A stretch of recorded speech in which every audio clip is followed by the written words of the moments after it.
और देखिए, पहले फेज में नामांकन की प्रक्रिया अब खत्म हो गई है। साल 2019 के चुनाव में पहले फेज में किस पार्टी को आखिर कितने सीटें मिली थी, इससे डिटेल जानने के लिए हम सीधे रुख करेंगे अपने सहयोगी पूजा और मोनिका की तरफ। बिल्कुल सबीना, तो देखिए 19 अप्रैल को पहले फेज के लिए वोटिंग होनी है। आज नामांकन का आखिरी दिन था, नामांकन खत्म हो चुका है और पूजा मेरी सहयोगी हमें बताएंगी, क्योंकि मैजिक वॉल के जरिए हम समझाने की कोशिश करेंगे दर्शकों को कि पहले फेज में आखिर पिछले चुनावों में क्या कुछ रहा है।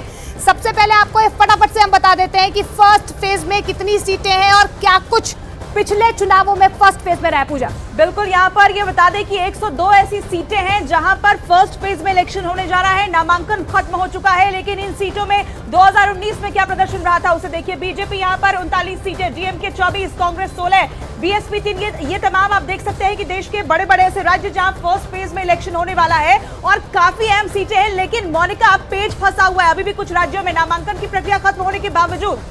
बिल्कुल, देखिए सबसे पहला सबसे बड़ा राज्य यानी कि जहां पर 80 लोकसभा सीटें हैं, वहां पर फर्स्ट फेज यानी कि उत्तर प्रदेश की हम बात कर लेते हैं। मैजिक वॉल के जरिए आपको उत्तर प्रदेश के हालात भी बताते हैं। वहां पर फर्स्ट फेज में कहां पर वोटिंग होनी है और कहां पर वहां पर मुकाबला जो है वो फंसा हुआ है। ये पश्चिमी उत्तर प्रदेश का राज्य है जहां पर पेज फंसा हुआ है। और पूजा, आप समझाने की कोशिश कीजिए कि क्या तस्वीर नजर आ रही है। बिल्कुल, देखिए ये पश्चिमी यूपी का इलाका जिसे जाटलैंड भी कहते हैं। बीजेपी के लिए यहाँ पर लड़ाई हमेशा आसान नहीं रही है, टफ होती है। लेकिन इसमें कई ऐसी सीटें हैं, इसमें मुरादाबाद की सीट है, इसमें रामपुर की सीट है, इसमें पीलीभीत की सीट है, यहाँ पर कैराना, बिजनौर, ये तमाम सीटें सहारनपुर की जो कि जाटलैंड में सामने आती हैं। और आप देख रहे हैं कि यहाँ पर अभी भी रामपुर की सीट हो और मुरादाबाद की सीट हो, वहां पर समाजवादी पार्टी के अंदर कैसे भी खींचतान मची हुई प्रत्याशियों को लेकर। एनडीए 3 और बीएसपी 3, यूपीए 2 सीटें 8 में से जीतने में कामयाब रही थी 19 में। लेकिन मोनिका, इसके अलावा बड़ा राज्य महाराष्ट्र भी है। महाराष्ट्र से क्या तस्वीर है?